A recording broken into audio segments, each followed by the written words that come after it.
Yeah, it's CC, CEO. Wanna change your life? Come see me, yo. I'ma teach you how to build up wealth for your family, not just for yourself. I'm a bestseller, a house flipper, a businesswoman, a go-getter, a big investor, a gold builder that can teach you to get richer like millions, baby. You really about to fill your savings. You about to have multiple streams to pass your children, baby. Let me teach you to get your credit on track in the long run. You'll make it all back at Catalyst and watch it all psychology black-owned firm, but we ain't all black. Hey, everybody. What's going on? It's your girl, Constance Carter, and we are here tonight live and direct on Tuesday night. And I want to thank you all for tuning in. Everybody's coming in. I got a really exciting guest today that I want to talk to you about that is going to absolutely blow your mind. But before we do that, I want to see where everybody is coming from. Where is everybody hailing from? If you're from Africa, if you're from Europe, if you're from Chicago, if you're from Dallas, DC, New York City, Stockton, California, where are you hailing from tonight? Go ahead and put in the chat box because we want to know. Hey, Alicia, we want to know where you are coming in from, where you're watching from, and we want to interact with you. Now, every night that I come on every night at 6 p.m. Pacific, 9 p.m. Eastern. And I want you to know that this show right here, I want you to get engaged. Hey, Miss Donna.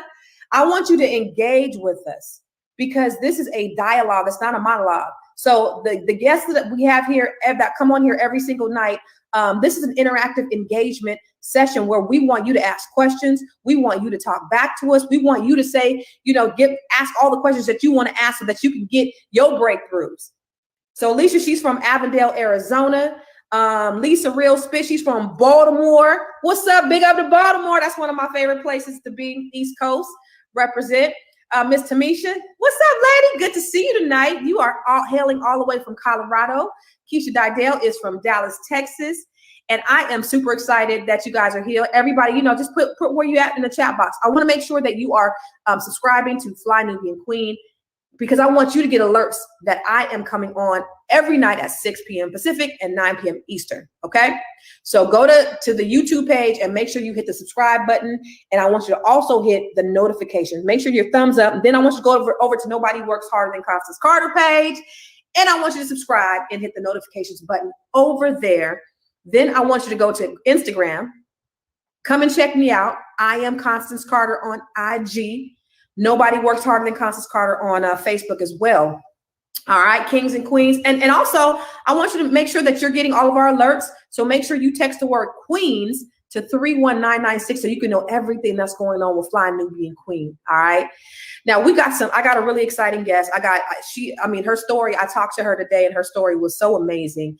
I've known her for some years and, she's much younger than me, but her wisdom is paramount. And she got in a little bit of trouble a few years ago for some things. She was convicted of 14 counts of fraud and went to jail. And then she told me today she was in the hole. But the great thing, the beautiful thing about her story is that she's on the other side and she's helping other people. What's up, Soup Bone? To get to the other side. Roy Jacob, you said you're from Yaktown, Michigan. Lisa Real Spill, what it is, what it was, and what's it gonna be, baby. Nia Jordan is from Richmond, California. Keisha, what's up? All the way from Cali. But I want to introduce this young lady because the breakthroughs that people are getting as a result of working with her have been nothing short of miraculous. Her the way she do it is actually very unique. And we're going to talk about that. So I don't want to be before you very long. I'm going to bring her on because she is absolutely amazing. And she needs to be introduced to all of you at Fly Nubian Queen and all of the other platforms that we are on. I want you to meet this young lady because she is so wise. Her name is Miss Ashley. What's happening, Miss Ashley? How you doing, hello. How are you? Thanks for having me. What a treat. No, this is a treat for me. And you know what? This is going to be a treat for everybody that's listening. So I want to get right into it. You, Ashley, you were, so I met you a few years ago when we were putting together a little group. I don't even know what the group was about. I forgot. It was something about empowerment or something. I don't know. I'm about empowerment. You about empowerment. So we met on the basis of empowerment. But since we met, I just kind of follow on social media. I see you had gotten into some trouble And I know personally that you were an advocate for children. Like that was your thing. You like to work with youth. And you got caught up in some non-melanated bureaucratic system that you in trouble because they got jealous because you wanted to so let's talk about it. What? So let me preface this with, I was 26 years old. Okay. I was a mother and a wife. I was a mother of 3 children and a wife, no longer married. Thank you. But I had a youth program for teenagers. I love me some teenagers. I think that teenagers are probably the most underrepresented and devalued generation, especially Black teens as well, when we know that if you look at the media, look at propaganda, everything is geared and shaped behind our Black teenagers. So I've always followed them and I've always advocated for them. And I had a youth program that I ran out of my home. And it ended up landing me at an after school program in our town. And it's a side of our town, Western Ranch in particular, where it's Stockton, but it's not. It's the results. When I was there, it was a result of gentrified Bay Area that got kicked out of the Bay Area and put in these homes in this one particular area where it's in Stockton. However, the school district was in Manteca, which anyone who knows anything about Manteca knows that it is Trump City, knows that it is clear people, and it is very old school. It is very old school in that thought. And I graduated out of Manteca Unified, and I, working in Western Ranch, seen a very big difference than where I graduated from. In the energy, in particular, the teachers are from an ag city. I'm trying to be as correct as I can. Yeah, now listen, let me tell you something for our audience, okay? Okay. So these are the B1 people. Okay. Very pro B1, okay? So tell it like the TI is, baby. Right. I'm from SAC too, Miss Alicia, originally. So I was in this odd space noticing that the kids were treated a certain way. Now, don't get me wrong, not all teachers and staff were, messed up, but a lot of them, it was very clear you have ag and you have city. And ag is very culturally different and very, let's call it what it is, white. And they have no understanding of what it's like coming out of Oakland, out of East Palo Alto, out of San Francisco, which is what our city's seeing. We have a lot of transplants. So during that time, you have a whole lot of transplants that are being gentrified out of their homes, put into these homes and putting into this ag place where the teaching, the leadership is ag, white, follow entitlement. You are not valued. And then put into, you got these city kids where my mama told me, you can't talk to me crazy because we're going to have a problem. So there was a lot of funkin' school after school program to directing the high school after school program where I fell in love. I literally, like, these babies are still with me to this day. They come, I've pierced several of them. I've literally, they're with me. So I got a quick glimpse of the culture and the environment at the high school level, and it was terrible. There was a first Black elected school board member, Sam Font, who was sitting on the board at the time. And I was told, literally directed, not to associate with him as an employee of this after school program. I was told that if he ever came on campus, I was to directly call my supervisor, let him know that he was on campus because he was not supposed to be on campus. This is before I knew anything about politics. This is before I knew anything about what it meant to be a school board member. I had no clue, but I knew that I was to stay away from Sam Font, and I knew I did not like Sam Font because I was instructed by my very white boss, who was paying me good money to be there, not to like him. So, 26 years old, I'm going to follow the rules. And he put money in my pockets, feeding my kids. I'm going to follow those rules. Long and behold, he kept coming on campus. He kept being disruptive. He kept interrupting because he wanted to see how the program was running. And I had no clue that he liked me because I was also told that he did not like me, that he did not want me in my position, and that my job was at risk if I did not call them and let them know when he was on campus because he was after me. Wow. Now, me being Ashley, I'm not one to not like you and not tell you. But you need to know. You need to know I don't like you, and either we're going to figure out why I don't like you, or we are going to just stay at a distance. But you need to know. So one day, in the presence of my direct supervisor, he's on campus because I called them and told them he was on campus. And I just went up to him. I said, look, because at the end of the day, my loyalty is to our people first. So I have this black man in front of me. Let me figure out why I don't like you. So in the presence of my boss, which he will have to tell that day, excuse me, Sam, I don't like you. Let's figure out why. Oh. And he kind of took a step back and was like, no one's ever approached me this way. But yeah, let's talk. And in our conversation, I quickly figured out that not only was he single-handedly responsible for bringing the after-school program to the school, but there was a lot of bureaucracy behind who they put as the after-school program coordinators at the high school level. And turns out they had given over $125,000 to this program, of which I had yet to see where that 125 was going. So, okay. So let's fast forward to when you connected with him. You conspired with Sam Font to get to illegally get voters so that you can move on to. It's leading up to that because directly after me and him connected, I ended up figuring out what was happening. I went rogue. So at this point, Sam is on campus. We are bringing the alternative high school because they told us no alternative high school students were allowed in our program. I said, F that, bring all my babies in. We did it the way we wanted to for about a good 2 weeks before they fired me. Oh, shoot. And during this time, the principal was extremely toxic. Like, I could not stand him. There were a lot of things that happened at that program that in his leadership and how the toxicity of the office was. Like, I just very, very deeply remember how bad it was for a lot of students. They would come in my office at lunch. They would express, I heard a teacher, I walked past the science teacher's class and I heard him say, and it was recorded, the only thing Black girls are good for is laying on their backs. And he's announcing this to the class. So I'm at war. Now, when the child reported it and sent it to the mother and the mother brought it to the school, the principal then wanted to suspend the daughter because she shouldn't have been recording him without his knowledge. So me and the principal off jump never got along. Like, I could not stand him. So my next response to Sam was, look, we got to get rid of this principal. Your leadership sets the morale. How do I get rid of this principal? He said, well, Ash, you would have to run for office. Now, we're 26.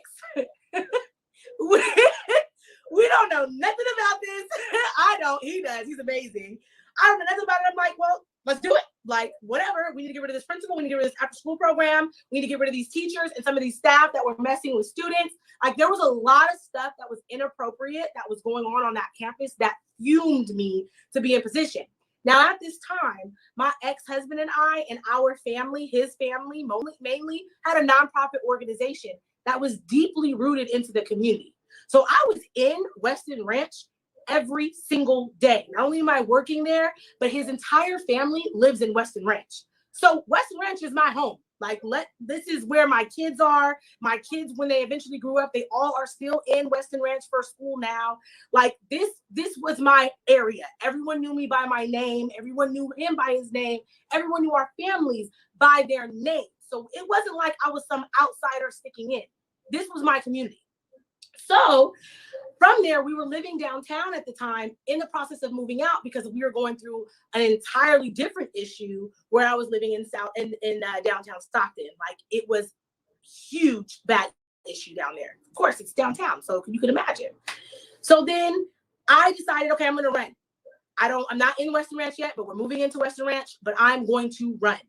And we put my name on the ballot. It was a collective. We had 2 staff members in the school that connected the address for me to use. And I was moving in there, but I wasn't in the home at the time that I put my name on the ballot. And I knew that.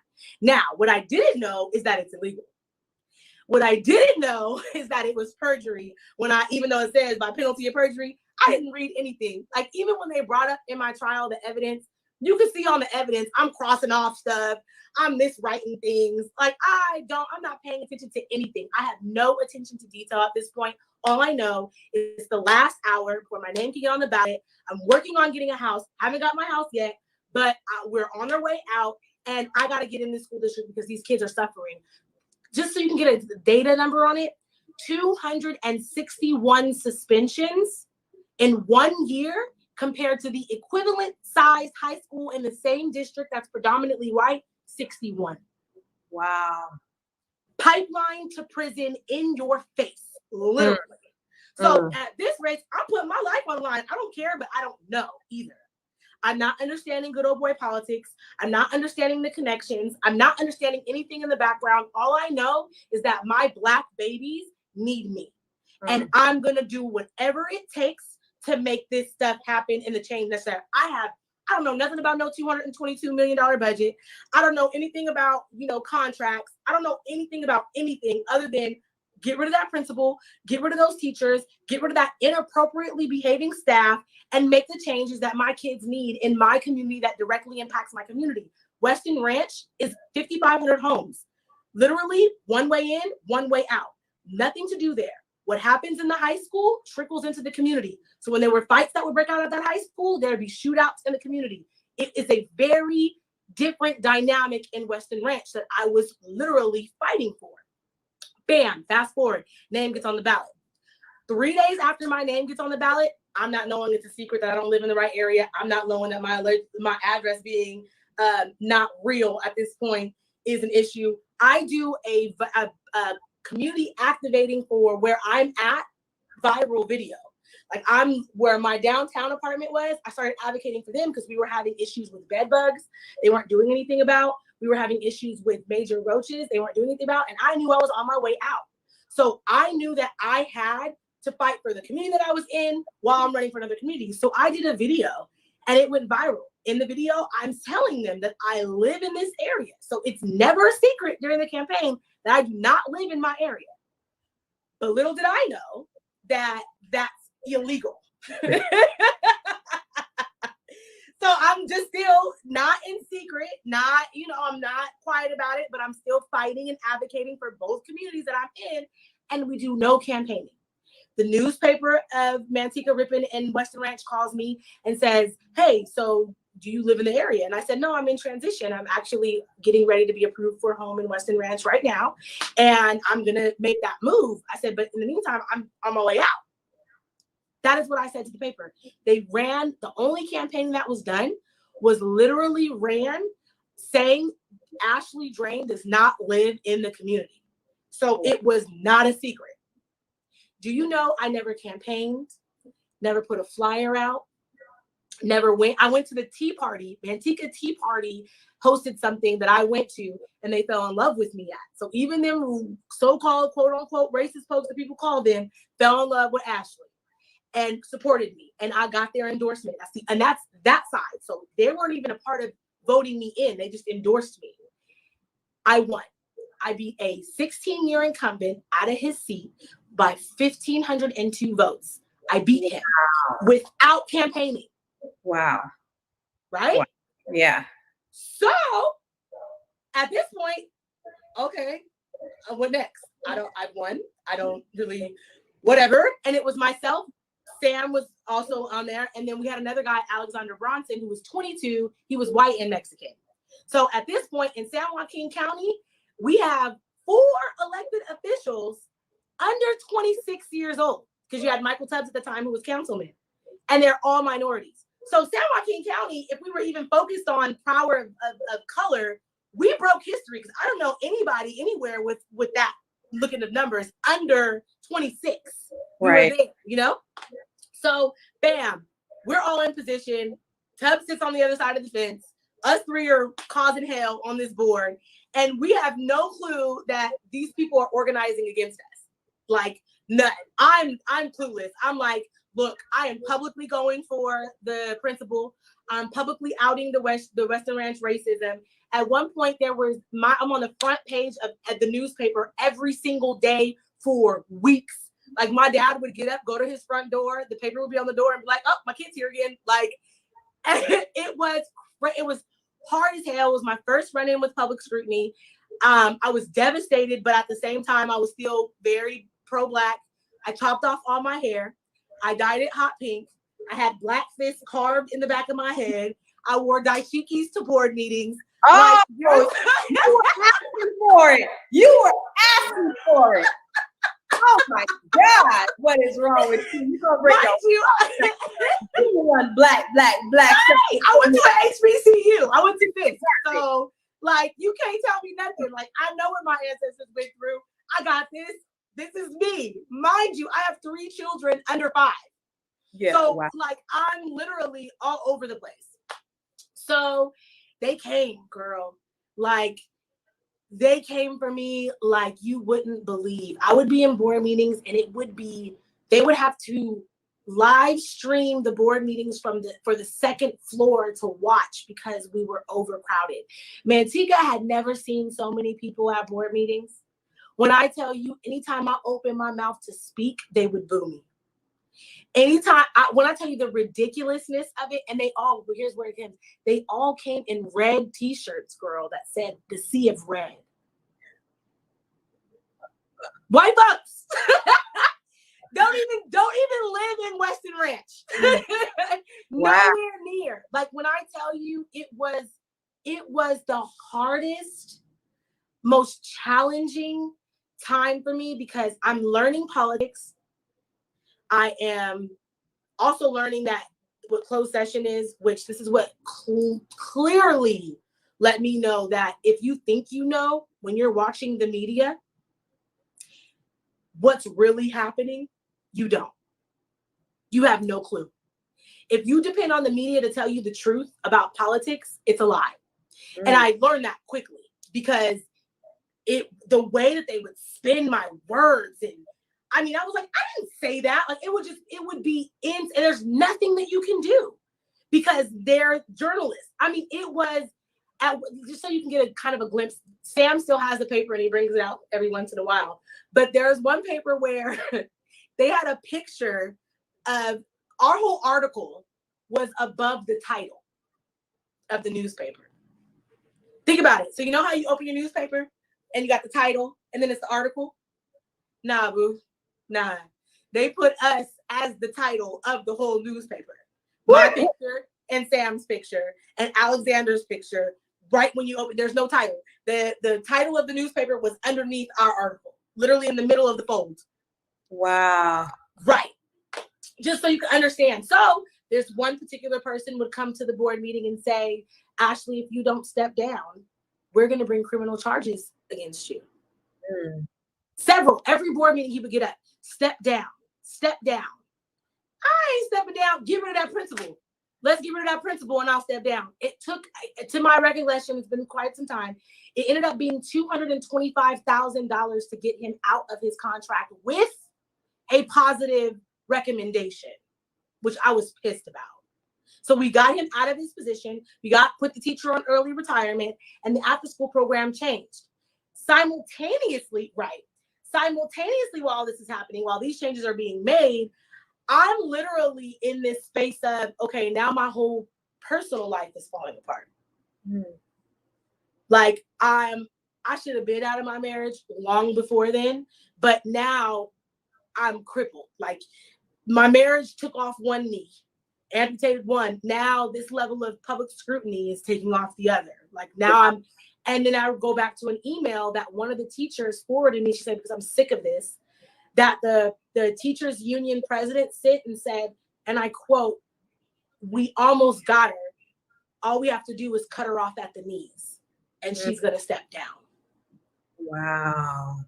On my 5th year wedding anniversary, I woke up to Channel 3 News saying that the district attorney, Tori Berber Salazar, filed 14 felony charges against me.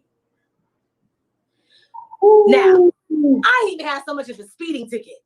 When police see me, I am always, thank you for your service. I have literally trained my children, whenever you see a police officer, thank you for your service. Why? Because I want that to be the last thing on his mind, her mind, before they come in contact with the Black person.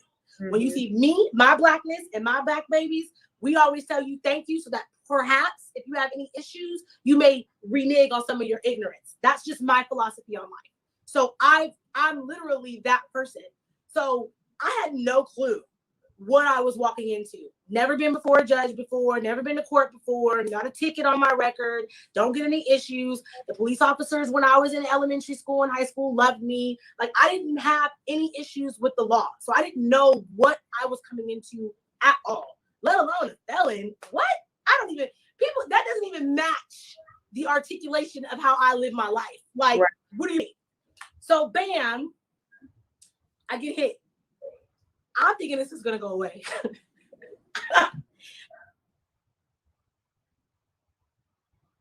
Yes. You guys hit the thumbs up. If you like what you're hearing so far, make sure you hit the thumbs up.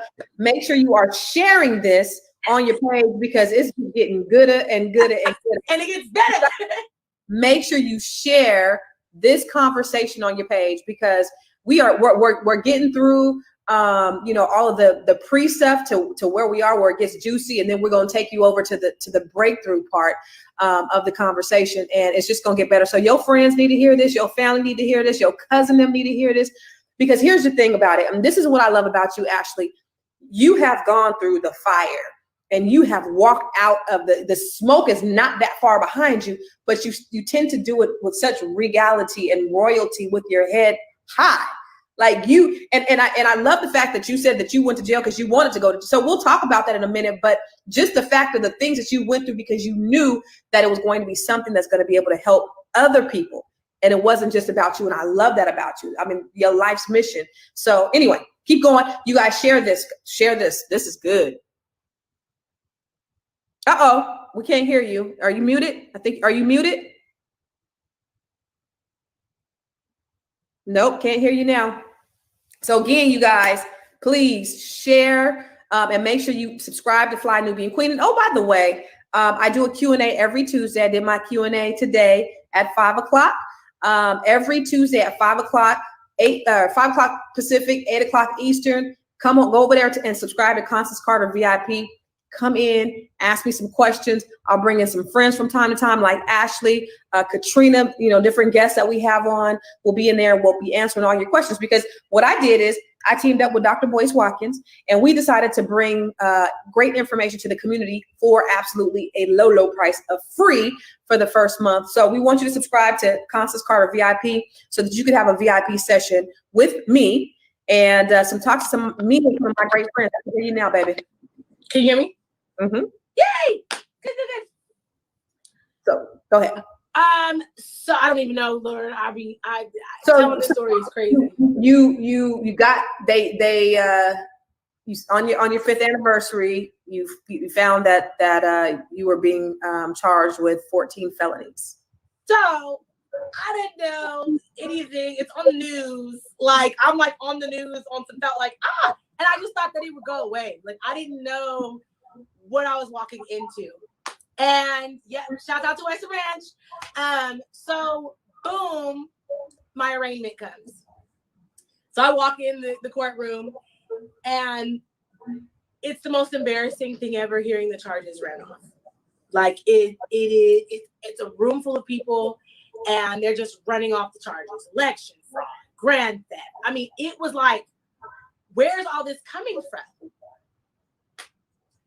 But then I go back to the man that said, if you don't step down, we're going to get charges pressed against you. So I'm kind of like still piecing together, certain parts and pieces. Now, me not understanding the judicial system, homeboy says, hey, this is going to be your lawyer. Work with her. She's a Black lady. So I'm looking at her and I'm thinking, okay, good, Black lady, we're in this. Not understanding that the entire judicial system is rigged on relationships. It's not about truth. It's about relationships. Wow. So if they don't like you, they're going to dog you out, period. If they don't like your attorney, they're going to dog you out. All the judges in this county, everybody hangs out. Like I seen the most realest meme and it said, screw Corona. Have you ever seen your public defender laughing with the district attorney? Wow. Oh, okay. Right. So it puts it into active. Like they golf together, they hang out, they get drinks, they eat lunch. Like in my situation, I was my first attorney. I ended up having 7 attorneys throughout my 4 years of fighting my case. They didn't like her at all. They didn't like her so much where I think I want to say 3 months after she, put my case down, they brought charges on her. For what? I want to say it was elder abuse. It was wild. Like how they even brought, like, I was like, oh my God, like it was crazy. So I'm not understanding what it is, but they did. I ended up getting another attorney, and this attorney said, look, they want you to tell on Sam. Tell on Sam for what? What did Sam do? Well, that he conspired and put you in office, and this was all his idea. And you need to tell on Sam. And so if you go on Sam, it'll go away. 14 felonies down to 2 misdemeanors, boo. Woo! I said, no, I'm not doing that. That's number one. That's not the truth. And number two, I did what I wanted to do. Like I wanted to do this. This is my community. This is what I wanted to do. Well, you didn't live in the area. No, and I didn't lie about it. And let me take that back. I was in my home, in my area, 2 weeks before I was sworn in. So that's the other Marriott in the situation. Like I legit was in my neighborhood doing the work that I need to do, lived in my area. Like I had a home, beautiful, the largest home I've ever lived in, to be exact. Broke as hell, no furniture, but I'm in there. I think I came to your house, Ashley, when you lived in Western Ranch, because I was like, she didn't live in Western Ranch. I think I went to her house when she was in Western. Right. But because it's Manteca and I lived in Stockton, most people didn't know that the jurisdiction, when you hear Manteca Unified School District, they don't understand the dynamic between Stockton. So it even in the papers, well, she doesn't. She lives in Western Ranch. What is she doing right for Manteca? Because y'all don't know that Western Ranch is Manteca Unified. Right. So they were able to really play on that. So I refused. They tried tooth and nail. I couldn't afford my second attorney. So then they handed me another attorney. This attorney tried to convince me, you have to take the deal. Take the deal. I'm not taking the deal. I'm not telling on Sam. Now, if it was a white boy, probably. But it's a black man. I ain't doing it. And then I was a white man. He took me across against my will. Like, a white boy, I'm telling you right now, he going down. But it's Sam. Like, no, I know his heart. I know what he's about. I know when he comes to our community, I'm not doing that. You can basically kick rocks. And like I told my attorney, I went back and told the prosecution, kiss her ass is what she said. And I quote, I said, tell him I said to kiss my ass. I'm not taking a deal. And for 4 years, they tried. 14 years in prison, 10 years in prison. You're going to go to prison. You're a felon. I mean, they tried every angle they could. I eventually stepped down. One, because my marriage fell apart. You was fighting charges. You were still on the board? You was like, you on the board and we going to fight the charges. Oh, wow. I got charged in April and I stepped down in August. Wow. But I stepped down after I had the principal of my choice in position. The teacher that I wanted gone was officially on early retirement. And that after school program was being ran by the right person. And that was in that order, I needed to make sure my ex-husband was still in position at that after school program because he was in that after school program long before I became a board member. So y'all not about to take that from my kids. At that point, I couldn't stand that man, but I knew what he was qualified for those kids. I knew that who was running that after school program had the integrity, had the wisdom and the education to make sure that our Black boys and our Black girls were taken care of. And he did his job. So I stepped down once that final slice of pie was in its position. And then I went and turned my paperwork in and said, I'm done. And it was a hoot. They hollered, they praised. Girl, you would have thought that Trump won the election back then. Wow. Like, I was their Donald Trump to Black America. Legit. Wow. So wow. I, at that point, but I thought, and those board meetings were treacherous. They were, I can't even begin to describe to you the levels. Huh? Was this paid? No. This is a stipend. That didn't even cover 1/3 of my rent to keep a roof over my head living in this area. This is why I can't do politics. First of all, I'm volunteering for this goddamn position. And then I gotta fight to be here. Everybody against me. Everybody mad at me because I'm over. I mean, you gotta really have a really deep love for the community to do this, to push through all the challenges, to fight those people every day. People booing you every time you speak. People threatening you, threatening your livelihood, threatening your family, and you still go all the time. And you are trying to fight to make a difference. They have 14 felonious charges against you, and you ain't getting paid one single $4 a month. And my cost of living doubled to move into the area. Woo. Girl, you're better than me. Right? Somebody say you better than me. I don't do that no more. Right now. I learned about the community where they would get on a board, where they would fight the good fight, where they will risk prison time because they want to help the community. How many of you guys will do that and not get paid a single dime? None. But when that principal stepped into that position, she went from 261 suspensions to 111 in her first year. Wow. And she would fight, saying, look, y'all, like some of this stuff I just can't fight for you on. Like, get your life together. She took the whole football team and put them in her backyard to swim in the middle of the summer. Like, she just was, because she lived in Weston Ranch. She just was the perfect principal, changed the entire energy of the campus. She was culturally ambiguous. Oh, okay. Right. Now, her husband was a white man with most soul in a little bit, but she literally was culturally, and you ain't no way you could tell what she was, which was easy. Because I'm also aware now, especially of how that works and how it's transitional. While it's amazing for our students, when she's actually in those principal meetings, when she was actually in those district meetings, she had to, and she was short. So she was able to really maneuver in a way that allowed for our children to benefit. How many of us know that we have to advocate for our children? When you have systems like this, systems that are simply not made for our children. I have 3 boys. I have 3 sons, and one of the things that I know is that I have to be an advocate for my kids. They are going to the level set that's placed before them with my children, with my boys. Black girls don't even have it as bad as black boys.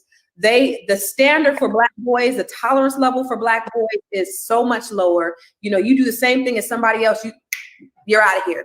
And so I've had to go, my kids go to school downtown, and I have to make sure, especially when they were in elementary school, like read the teachers' day rights up front. This is who I am. Not that I'm Constance Carter, but that I'm called mama. This is what I do. This is what you ain't gonna do with mine. Anybody with the last name that come up from behind, you got to know that they mama is here. And when we go to parent-teacher conferences, all 6 of us would go. Me, mom, dad, brothers, everybody is in the room. And they took note of that. Yeah. But they're going to advocate for your children, and when you do, they're gonna treat them a lot different. But initially going in, they came, they came with the BS, and I would have to let them know, hey, this is what we doing right here. And I didn't have to worry about it no more. But especially with my oldest son, when the other ones came behind him, they knew, okay, he a Carter, we ain't gonna F with him. You have to be there. You must show your face. Otherwise, they're gonna treat your child like they're a docket number ready for prison. And they determine our prisoners by the 3rd grade. So you gotta really step into that zone with them. But that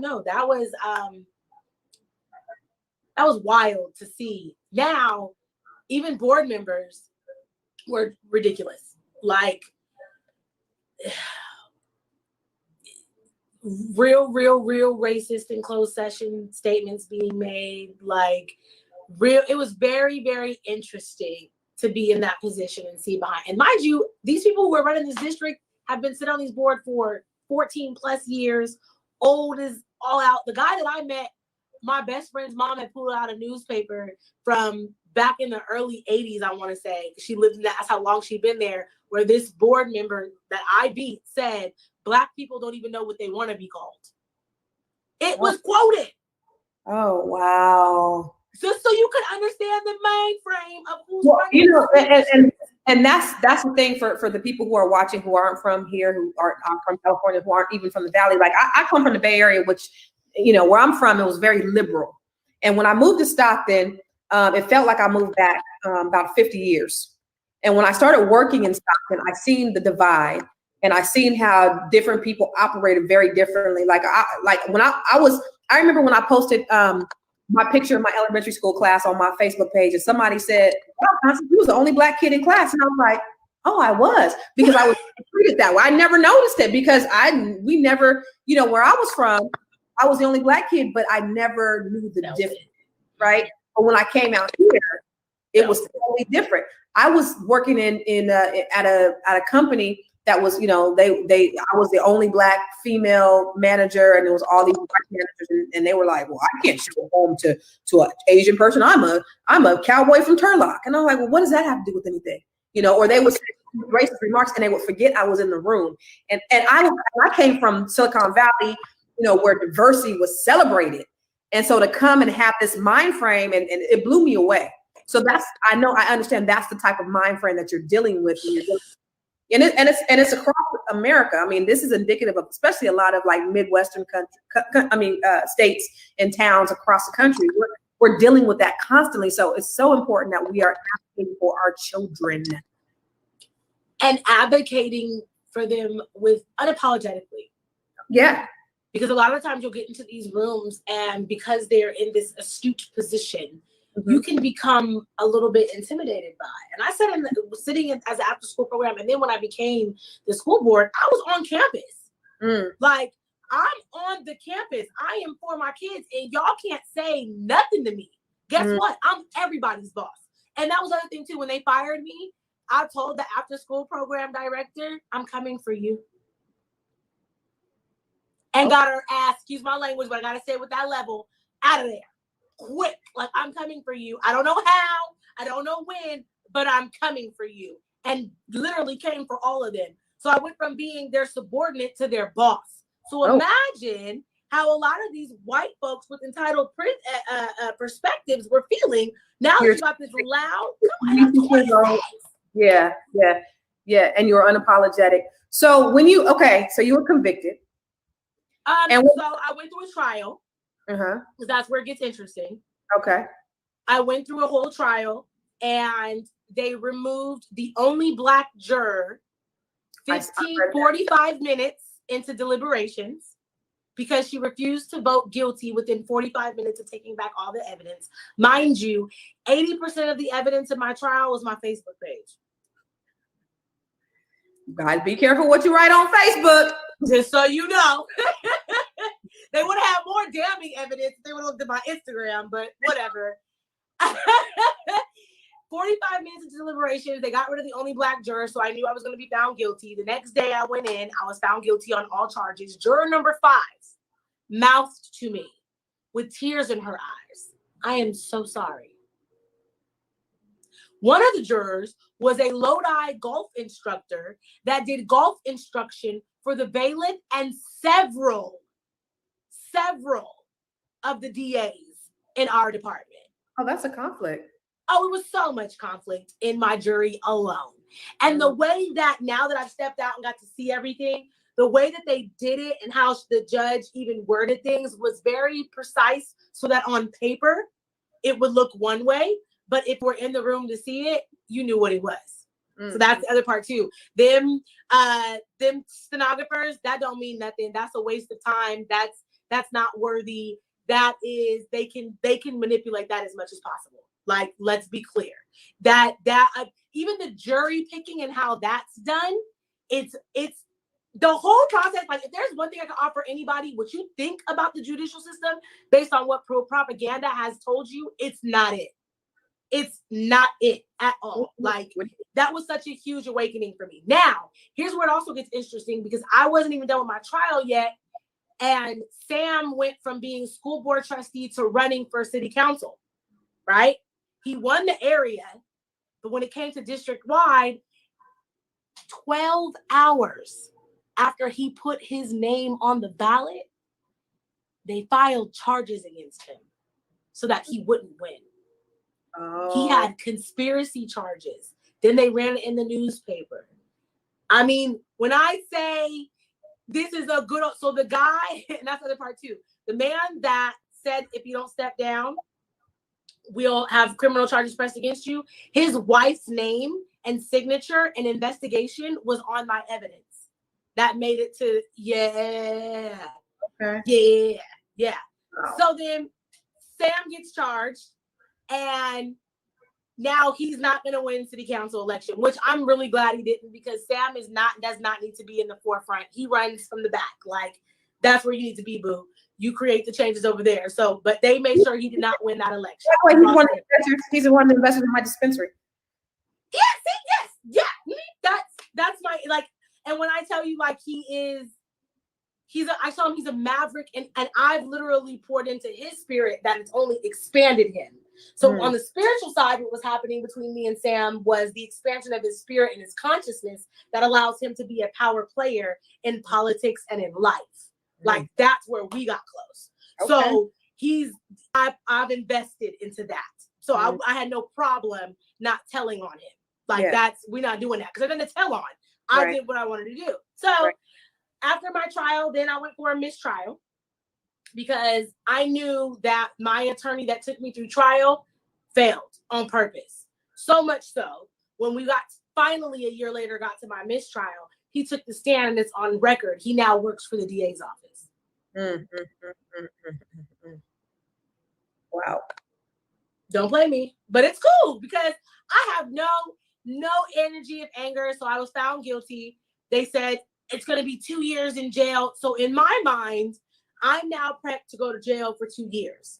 Sentencing takes a whole year. Like, it's prolonged. Like, it's not this quick pro that the media tells you it is. Like, this is a long, drawn out, hurry up and wait process. Like, it's ridiculous. So then my sentencing comes, and it ends up being broken down from 66 days that I can't tell you exactly how it goes, but they stack it, whatever. And it ends up being where I'm supposed to serve 35 days in jail or 44 days on house arrest and community service and or work, whatever. Well, I didn't want to do either. I wanted to go to jail. Wait. Say that one more time. I wanted to go to jail. Okay. So okay. How many of you guys can say that you would choose jail over community service, over house arrest? How many here would choose jail over community service and over house arrest? Why did you choose jail over community service? Well, let's be real. I am never, ever gonna come in contact with this again. Like, it's not gonna happen. You're not gonna catch me involved in your politics.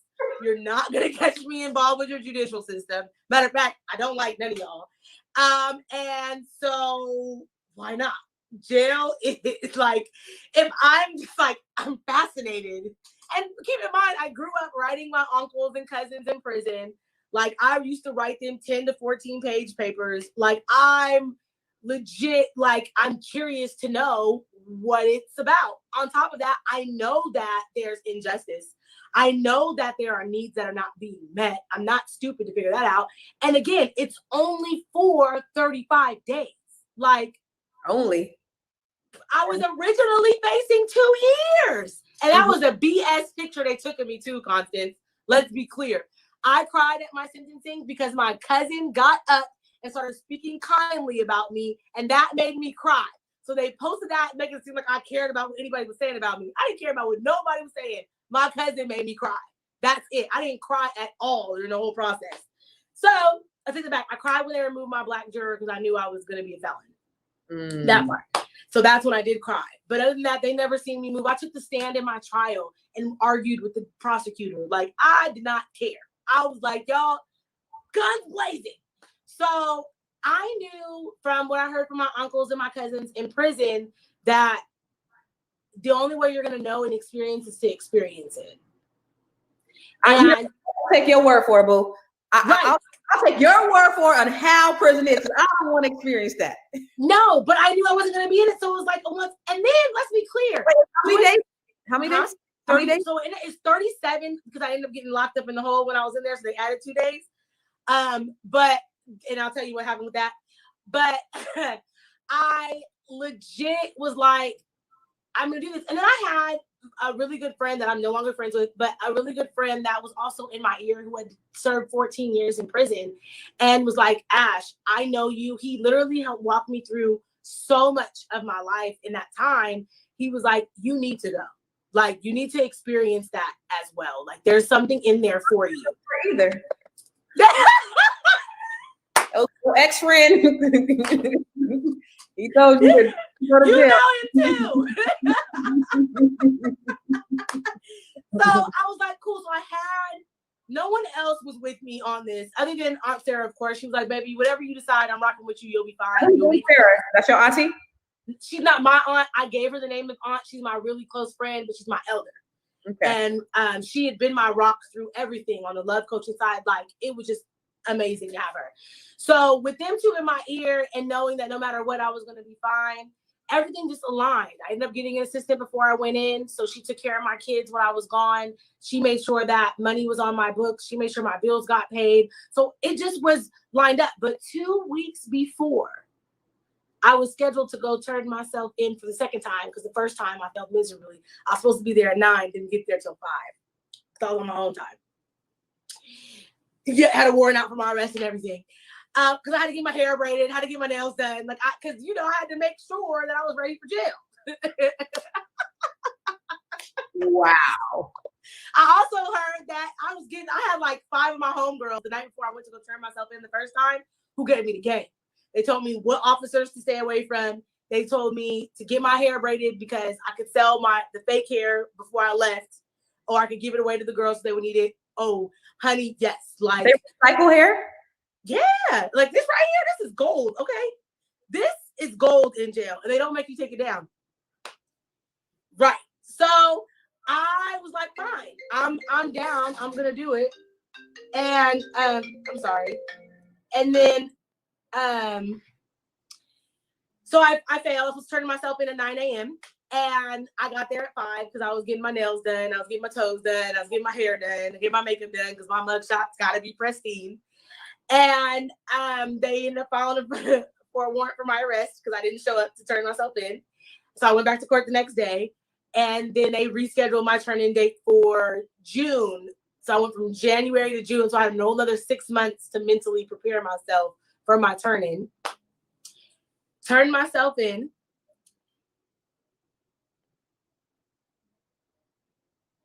Jail is, without sounding too crazy, incredible.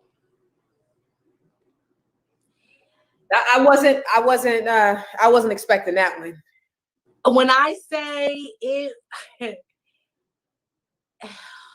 like, it sounds really bad because I understand when you're in jail, especially because they hold you in jail when you're fighting a case and you don't need to be in jail and there's no bail for you. It's traumatizing because you don't know. Court is so hurry up and wait that if you have to sit in jail while you hurry up and wait, it taxes you. So you're more likely to take a plea deal because you just want to get out. However, having experienced fighting my case on the outs, having to be a mom, having to go through criminal court and family court sometimes on the same day. Oh, wow. Right. Having to make sure my rent is paid, having to make sure bills are paid, food is on the table, cooking, taking care of myself on the outs. Being in jail, and this is really hard to hear and even say without being emotional, it's a breath of fresh air. I can understand that. Right? Because when I think a 37 days. You said what? It was a 37-day vacation. Right, exactly. Because you can't do nothing. There ain't no telephones. You can watch. I don't watch TV at all. So for me to be in jail now watching movies, I forgot what it was like to watch movies. Like I hadn't watched TV in almost 6-7 years. Like I didn't even have a TV in my home. So right. So now I'm in jail watching Marvel movies. Now at work they'll play Marvel movies. I'm like, jail.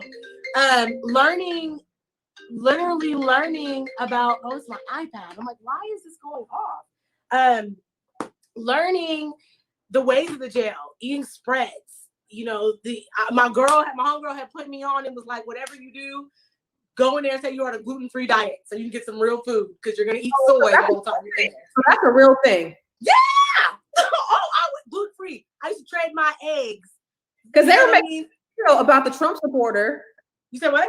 They were making a big deal about the Trump supporter saying he was gluten-free, and you need to do that. Okay. Anybody going to jail, you are gluten-free. You are gluten intolerant. You cannot have any gluten because you'll get real food. Was it gluten that they were talking about, or he needed to eat organic food or something like that? Oh, I don't know about that. But gluten, because you're eating soy the entire time you're in jail, and that's extremely toxic to your body. So, I did that. I also knew who to look out for as far as officers who were terrible, so to stay away from. So when I first got to jail, were the officers abusive? To me, no. Okay, to you, but you were put in the hole. They were abusive in that way. So, so when I got to jail, I got to bypass being locked down for 23 hours a day, which I don't even know. I can't even think about that right now. What is that? It's the holding place before you get to the pods, but I went directly to the pods, which means I had my own room, and from 8 to 11, with the exception of from 3, maybe 5 to 8, it was something like that where you're locked back down. But for the most part, you can go in and out of your room. You eat. They wake you up at 4:30 in the morning for breakfast, which I did not go down for breakfast ever. You do your intake. Exactly. Thank you. I got to bypass. Thank you. I missed it. I got to hey, boo. I got to bypass intake and go straight to the pods. And I already have money. I went in with money on my books because my girls gave me the game and told me to make sure you have money on you so that you can put that on your books immediately. So I immediately went in and started ordering food. Didn't know what to order, so I ordered a bunch of cupcakes, cookies, and candies. And then sat in intake for 5 days. On the 5th day, I had the girls out on the yard meditating, and we was on the beach at 9 a.m. Shut up. Yes, doing 90s at 9. So we would sing live jams at 9 on the yard. Like I made it home quickly. Then on my 5th day, they took me out of the pods and put me on the farm. Now this is where manifestation is real. Okay. Because as soon as I stepped into the farm, I looked at the room. It's 62 bunk beds and it's 62 women. And there's no privacy. I had my own room in the pods. Why? The farm is more free. You can, it's not as locked downish, if you will. Okay. So that's where low crime, low offenders. I'm considered to be a white collar crime. So that's where I was supposed to stay and spend the rest of my time. You can have a radio. Like there was a lot of stuff. But as soon as I walked into that building, I said, I don't want to be here. This is not my cup of tea. I was on the farm for 2 days, went and did the laundry, because that was the job that the farm does, is the laundry. The nastiest thing I've ever experienced in my life. What? The men are, because they're doing the laundry. So you got blood, you got boo-boo, you got pee, and it's piled. Like, it's piled. You got to sort through it. You got to put it in the washer. Right. Lasted in that for 1 day. And you're there all day long. And then not to come back? Huh? You got to choose not to come back to doing the laundry? You got to choose that? If you do, you get put in the hole. So what happened was I just said in my mind, I don't want to be here. Like, I don't want to spend the next 30 days here. Like, this is ridiculous. So a rumor spread relatively quickly that I was a snitch. Me. Who was you snitching on? You wouldn't snitch on you got all that time because you wouldn't snitch. So how all of a sudden you become a snitch in jail? What happened? So the rumor spread relatively quickly. I don't know how, but it got down to the force where I was too intelligent. And clearly when you're in there, you understand what they meant. I was too intelligent to just be a inmate. I had to be a snitch working for the DEA. Because drugs was very rampant in there. Officers would bring in, people visiting would bring in drugs. Girls would be in the bathroom getting high. Like it's the farm is very fluid. You know, it's not hard to do. One of the girls, you know, they have sewing. So one of the girls ended up in the hospital with a needle in her gallbladder because someone put a needle in her burger. Like it's vicious, real vicious.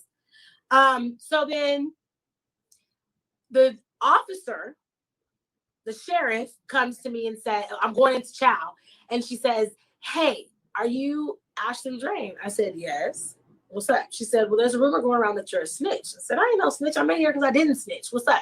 She said, well, can you make an announcement to the girls in the child that, you know, just so that we don't got to put you in isolation. And I'm like, oh, for sure. I ain't trying to go to no hole. Like, what's up? But I already had an inkling on who started the rumor. Then the one who started the rumor, I already knew from her energy, she was the real snitch, right? So I'm a speaker, darling. Let me talk to all of you and inspire you in the chow. And I get to talking, and then I focus all my energy on her. I ain't nobody no snitching here. I'm in here because I didn't snitch. If you got a problem, you got a question, you got an answer, I give it all to you, whatever you want. Here's where it is, but ain't nobody no snitch. And I looked at her. And she's a little Mexican chick, young, special, on drugs. Are you talking about me? Are you talking about me? Well, honey, if the shoe fits. So I'm just in her, like, I'm not moved at all. So she stands up like she gonna do something. So I sat down right next to her in the chair and said, we could talk about it. I don't do all that fighting stuff, but we could talk. And I sit down next to her. At this point, the guard is like, okay, that's enough. Well, she's still going. I don't want to talk to that B, and pushes back. Doesn't push me, pushes away from the chair. That's what got me sent to the hole. So I followed. No, I don't fight. Let's be clear. I do not. This does not fight. I don't got time, no patience. No, you scratch my face, I'm mad. So we're not doing that. I know how to talk my way out of stuff. So to be there and get put into the hole because I followed the sheriff's directions. And then when I got to the hole, first of all, I cried for 2 days straight, right? Because I'm in the hole. And it's a smaller room. It's metal room. There's literally devil heads drawn in pencils on the walls. There's like wild. I'm literally in tears. One of the officers comes to the window and thinks I'm gonna hurt myself because how much I could not stop crying. Like I just couldn't. At one point, I remember turning on to the wall and I knew it was a nail that carved into the paint. I just want to go home. Oh. And I just remember crying and be like, me too. Then they send a report and the officer said that I failed to listen to their command and was combative. Bitch, where? You know, like, but where? I listened to you. And that's why I'm in here. Wow. Officer Ball. That was her name. So I was in the hole for 4 days and 3 nights, and then I got put back into the pod, where I finished my time. And that's where I kept my 90s at 9 going. That's where I stayed in communication with my children. 90s at 9? We would sing 90s music at 9 a.m. on the yard every day. Okay. Yep, got to keep your sanity. So we would sing. You made this up? Yeah. Okay. Yeah, I had to do it. Okay. It was fun. Like I had to have fun. Like I always laughed. I went through a period where I did 4 days in silence as a meditative focus, where I did absolutely no talking, and even the guards tripped out. And that was just because I was the negative energy of being woke up and yelled at. You know, even though it was a group situation at 4 a.m, that's not how I start my day. So it began to kind of wear on me. So before my birthday, after my birthday, I did, 4 days in silence. I spent my birthday in jail. How was this? This was my 31st birthday, right? Yeah. My 31st birthday was in jail. How long ago was it? Huh? How long ago was this? About 2 years ago? 2 years. Mm-hmm. I'll be 33 this year. So this June will be 2 years that I've been out. Wow. And I got to meet women that I heard about in the newspapers. One woman had, killed her husband, and I got to hear her side of the story, and she's going to prison. I've had letters from these women. I spent time with these women that I never would have talked to on the outs. I made really good friends with the white chick that had a swastika on her forehead, like tattooed. I got to deal with women. Every single one of those 64 women I was locked up with experienced some level of childhood trauma. There wasn't one that hadn't. And to be in jail was re-traumatizing them. So I knew that while I was there, I was going to do my best to make an impact. It got to the point where I couldn't sit at a table by myself for longer than 2 minutes before my table was swarmed with women. It got to the point where when I would go outside, we would be outside having fun, just and most of us were Black, having a great time, and guards would be nervous because, oh God, they're together, and all we're doing is singing and laughing and playing, with the balls outside. One girl, they said that she got a spider bite, when in fact she literally had a boil, a cyst that was treading to her heart, and me and another inmate popped the cyst, like it was like it in the yard. Like I learned how to make spreads and learned what that was like. I learned how to play gin. Like it was something I would have never ever experienced. I heard so many different levels of stories. One girl, we called her Guadalupe, had hard accent. She was high on meth and walked barefoot from Lodi to Manteca to bash her cheating boyfriend's face in with a hammer. Like the stories I heard, the level of respect that I have for these women who society has totally rejected. Can't nobody tell me nothing about the women I got locked up with. If ever I see them, and I've seen 3 of them since I've been out, it's literally all of, what can I do? How can I add to you? That's where I'm at with it, because jail gave me that. Like, it literally taught me that I don't care who you think you are. I don't care how big and bold your title is. If you don't know who you are and don't own who you are, whatever it is, whether it's messy, whether it's nasty, whether it's grimy, you ain't, and I'm being gentle, shit, because I'm a big cusser.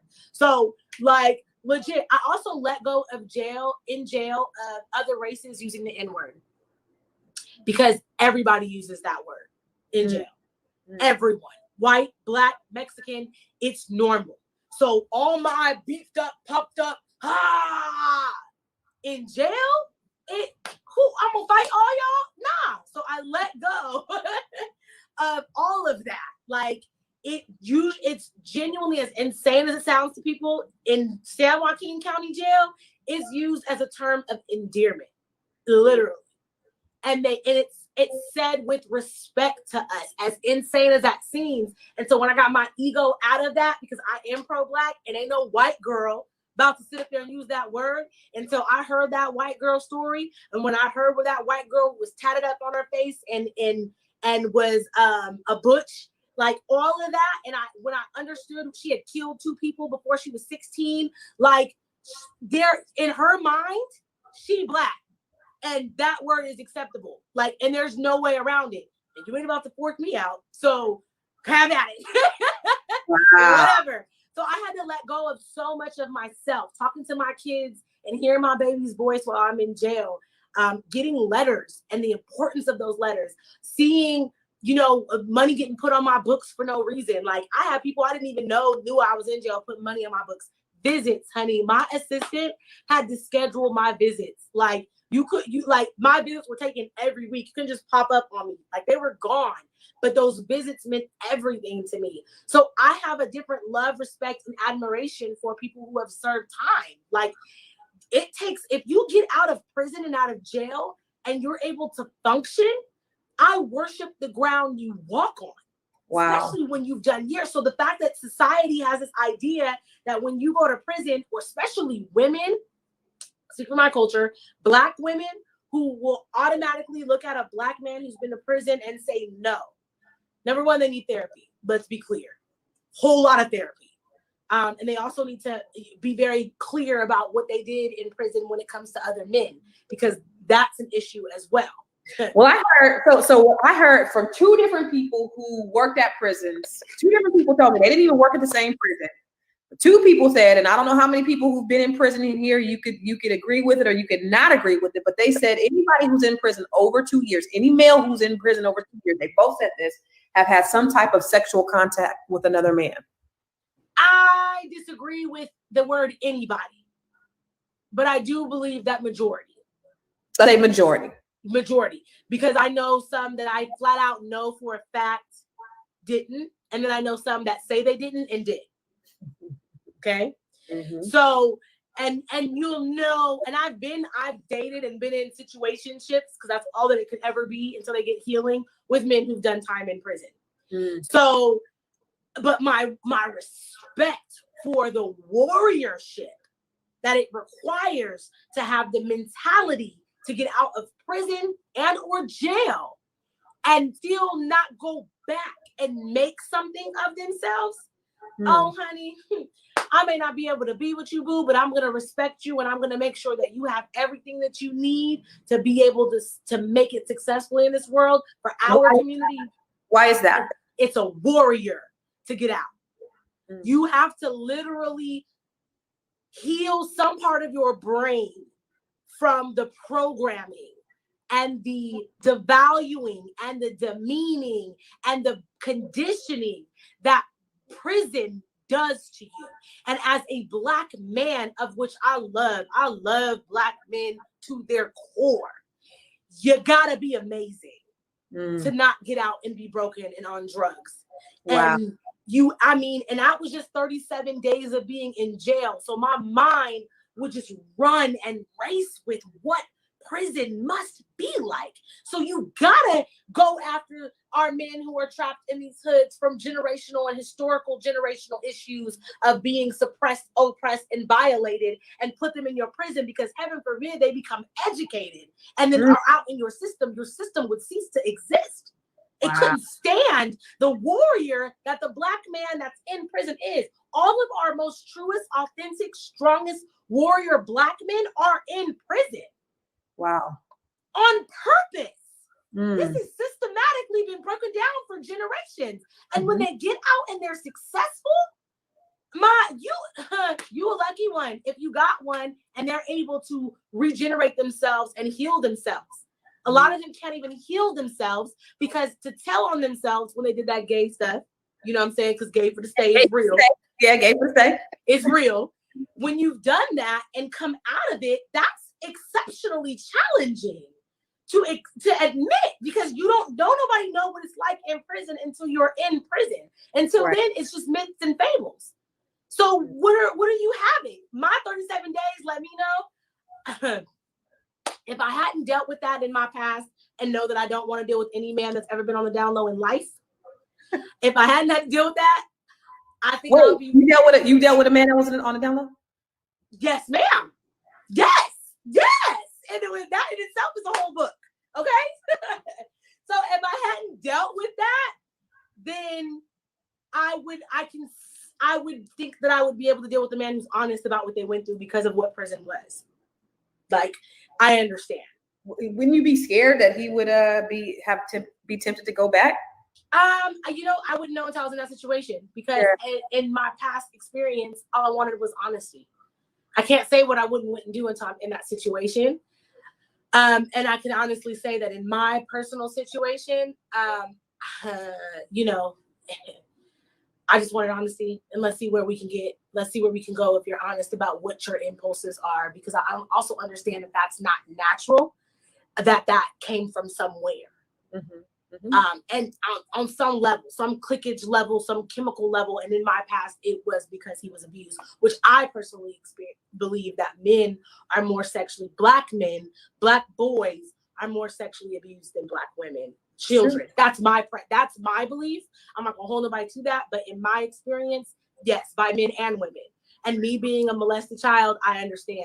That's why you have kids. That's why my kids ain't never been able to spend a night over nobody's house. My kids, I'm always asking them, hey, has anybody ever touched you? Anybody ever did this? And that's a conversation that is very common at my house. Oh yeah. You got to ask those questions. You got to be vigilant. Nah, they can't. You can't spend a night at their house, but they can come over your house. Right. Because you're safe in my home. Yeah, we'll be doing checks. Yeah. I don't even like my kids going to other people's houses. You know, Yeah. it's very, but I, that's a whole other situation because me being molested, I have a completely different understanding of what that is, and even with my molester. So it's a completely different scenario for me. But it's prison, men in prison, women in prison too. It's challenging. It's not even, they don't joke about it. 13 years. Lisa Bowen said she spent 13 years in prison. So, right. All hail the queen. You are the Beyonce in my life because you did time in prison. Like it's wild. The politics, everything. Like it's just unbelievable. And prison is different from jail. Like it's a whole different game. Like jail is one level, and from what I heard from the women who were going to prison and even coming back because they were being charged from activities that they did in prison, like the prison getting over the wall. Like it's so it's mind-boggling. Prison in itself, it's a different monster, completely different monster. So what was the biggest lesson that you learned from going to prison? Jail. I went to jail. What was the biggest lesson you learned from going to jail?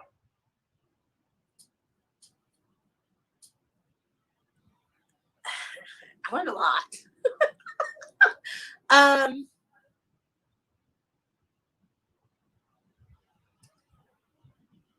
Don't be afraid to face darkness. Why?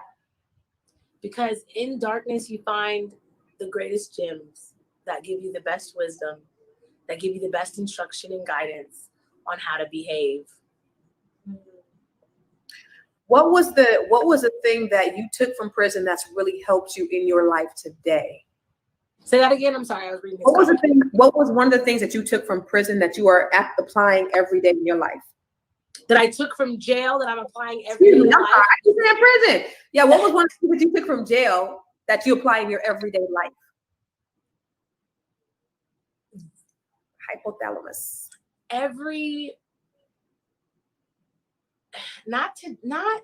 think that's cliche to say not judge anyone that you see, but everyone has a story, and to be open no matter who they are. So I work downtown, so I see everybody, and I've named some of the homeless and named them different things that I come in contact with. So one is it's only getting better. And the reason that I'm even able to have a conversation with it's only getting better is because of my jail experience taught me that she has a story. Right. She has a story, and she walks around with this mean mug, and she's vicious, and she'll spit on you if you don't do what she wants you to do. And I came in contact, and she asked me, "Can I have some money?" Just scrounged up. I said, "I don't have no money, but I'll take you to get some coffee. Let's go."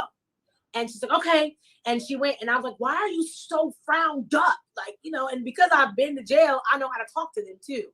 A lot of times people talk to them like they're better than them, or they'll talk to them like they don't know, or whatever the case may be. And I'm straight to the point. Like, what you up here frowning for? You breathing, ain't you? My life sucks. Okay, well, cool. Well, it's only getting better. Can you say it's only getting better? I can't say that. People are supposed to feed me. Ain't nobody about to feed you. What's your name? I'm not telling you. Well, I'm going to feed you. I'm not going to know your name. But now every time I see you, it's only getting better. And once a week I see her and she looks at me. I don't care how high she is. I don't care how mentally gone she is. When my voice rains, it's only getting better with a scowl on her face.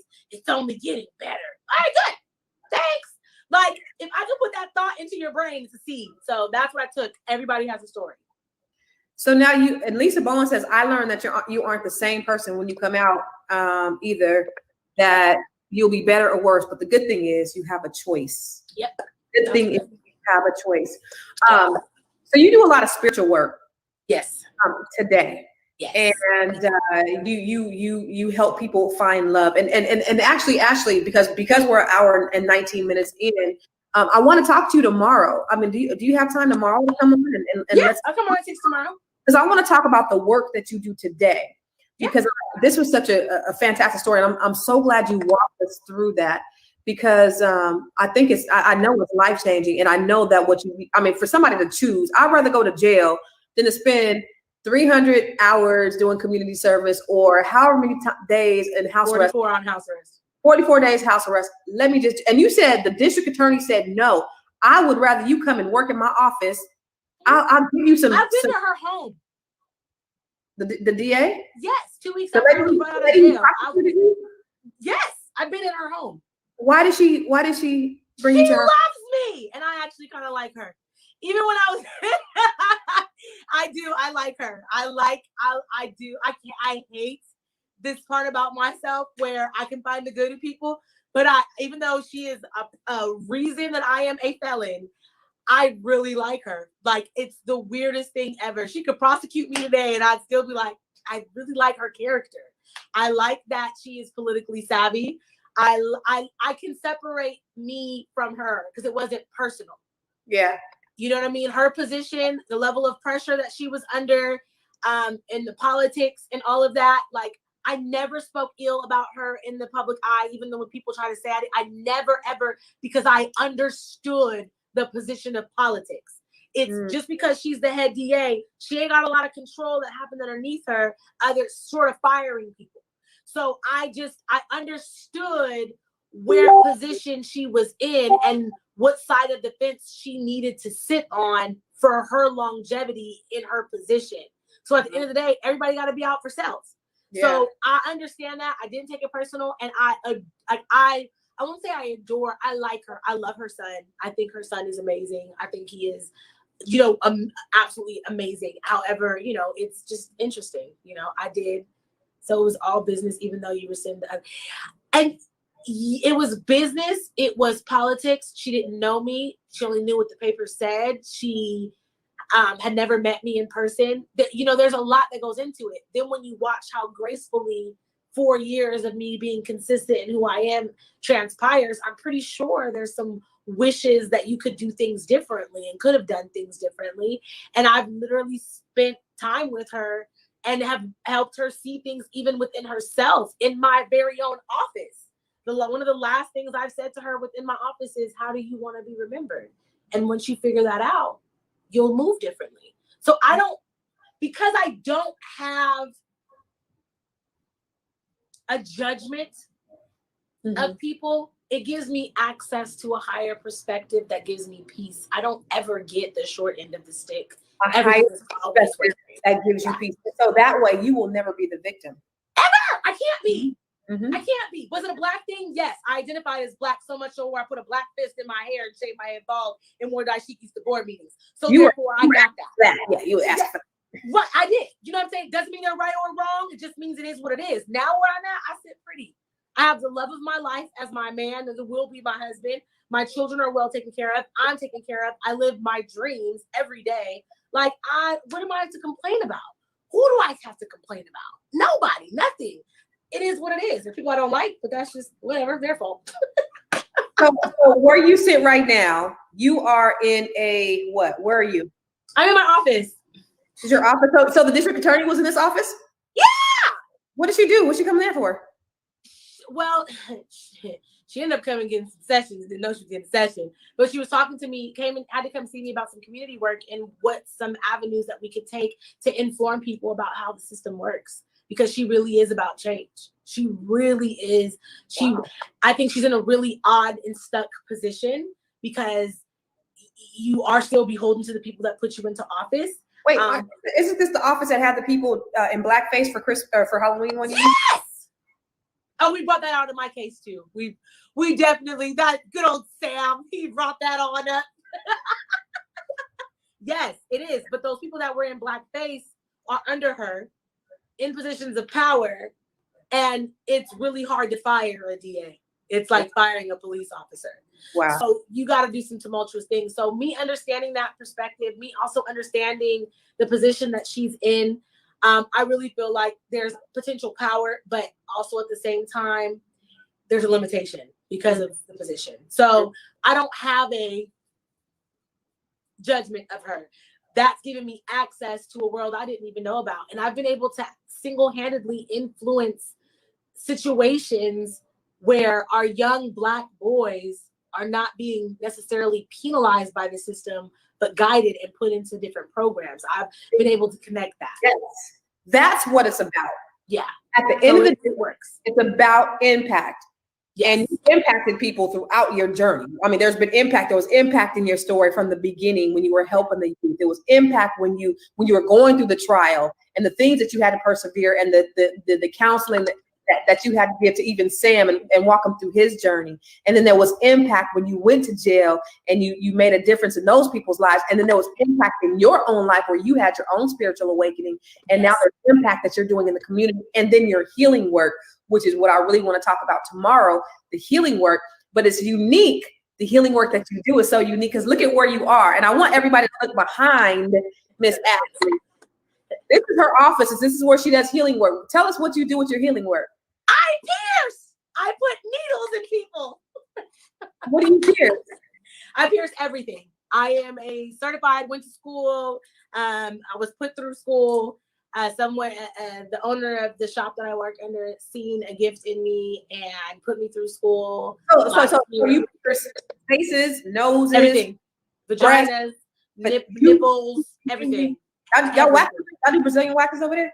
No, but we have a lash tech that is phenomenal. I've been on these, sleeping on these for 3 weeks, and I'm the worst, and they're still in. Y'all open? Yeah, we're open. Y'all supposed to be open?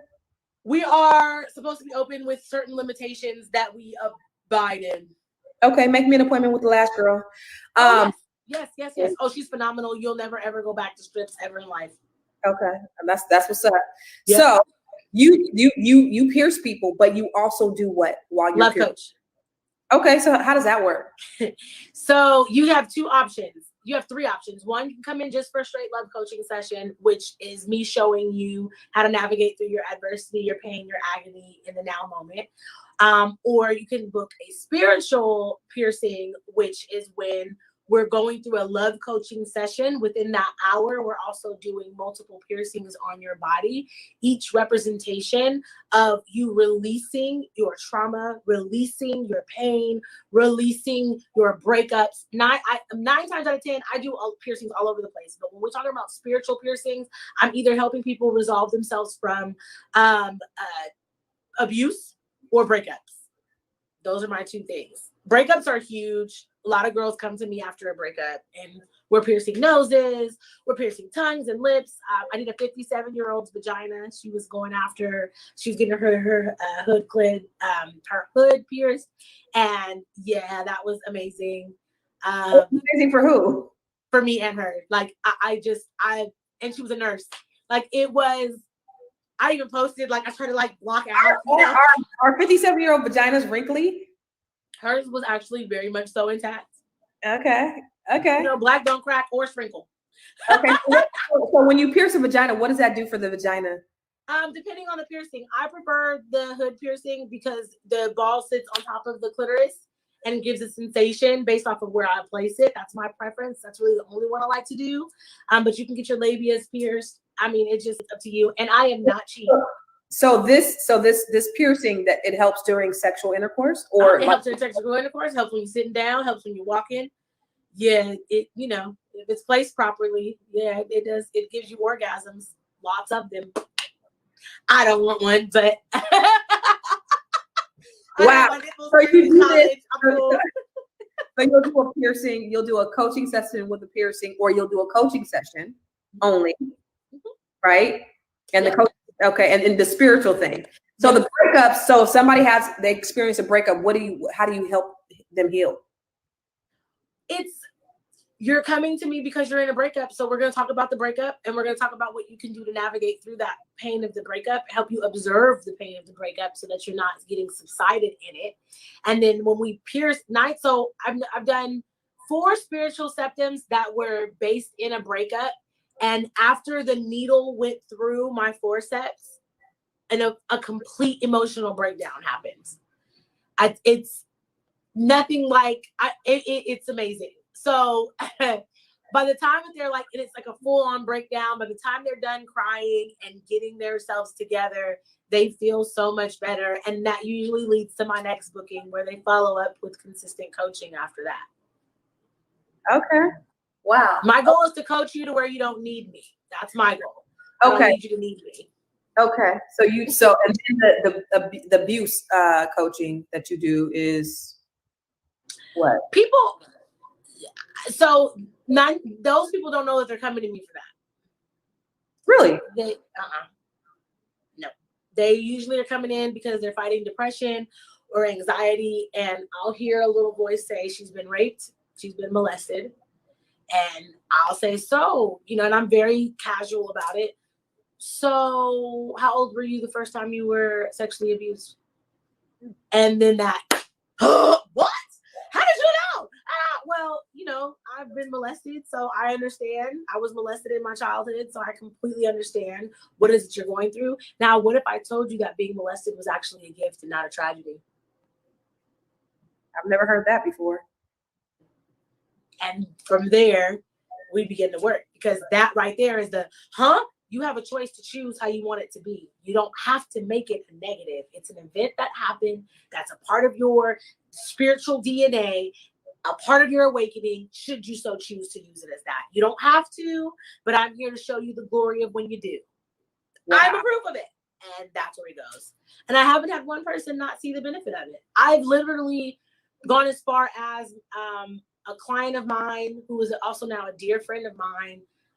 She's honestly one of my favorite stories, but literally watched her boyfriend blow his brains out in front of her, brains all over the place. And 24 hours after that, she gives me a call, and 30 minutes into the conversation, we're literally laughing about it. How do you do that? How do you do that? Right. That's what a session with me is like. Okay, so we're gonna continue this conversation tomorrow, because this is getting like too good. Actually, tell us where they can contact you, like right now, because somebody may need to contact you today. So they might be going through their own breakups or spiritual, because you also have you're also clairvoyant, right? Uh-huh. And so you obviously use that within your work as well. Absolutely. And you take like people over Zoom, or is it all in person? It's however, FaceTime, whatever you have, however you want to, we can just navigate together and see what works for you. I personally like being in person, but I understand that there are people all over the place. So I'm open. There are people here watching from all over the world, literally. Right. So obviously I'd have to use technology to help gravitate towards that. And I'm open. So Majestic Ashley on Instagram would be the best way. Ashley Lynn Hampton on Facebook is available. And those are probably the two best ways you can get in contact with me.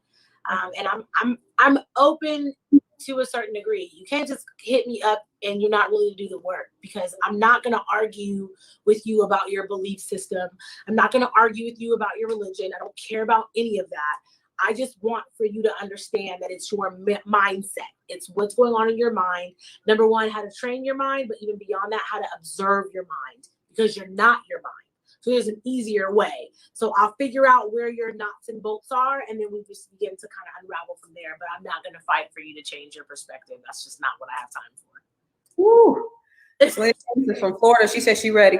So listen, if you guys want to contact Miss Ashley, go to Majestic Ashley and hit her up on IG and schedule your appointment. But we're going to have her on tomorrow, because I want to dig deeper into, and it's so good that we had, the background and the foundation to see who you are and what's made you qualified to be able to speak into people's lives. And we'll go into more of what made you qualified and how you are today and how you operate and how you help people and the some of the tools. We ain't gonna give it all away, but some of the tools that you use so that people can, because there's some things that they can walk away with just by listening to you today that can transform their life. And I believe that, if you give people something, they'll always come back and needing more. So there's never nothing too much that you can give, but, just giving some people just a few tools that they can use so that it can transform their lives and they can take that step towards the transformation. So tomorrow, same time at 6 p.m. Pacific, 9 p.m. Eastern, tell your friends, grab your friends, and make sure you share this on your page, because Ashley just straight put it down. Everything that you talked about, it should be in a book. It should be a movie. It should be in a documentary. Everybody needs to know your story, because I know there's a lot of people that have hardships, and a lot of people have gone through some things that you have gone through. The way you've come out of it, the way you tell your story, first of all, and the way you've come out of it, and the things that you've done as a result of it is absolutely incredible. And so, it's so life changing. And I mean, I know you already know that, your life is a blueprint. It's there to help other people. So keep spreading the good news, keep the word, keep doing what you're doing because it's so impactful. Follow this girl on IG, y'all. Follow her on Facebook. I asked her, what's the website? She's like, oh, like she's just so much into the work that she's like, it'll come, And I love that about you. I love that authenticity about you. If you want your breakthrough, this is the one. And we're going to talk more about it tomorrow. So tomorrow night, same time, same back channel. And oh, by the way, make sure you subscribe to ConstanceCarterVIP.com. And we'll do a Q&A session every Tuesday at 5. You guys, thank you. Was there everybody said it's so dope. We've had great feedback, great interaction. And we're going to get off this thing tonight. All right, you guys. Say bye, Ash.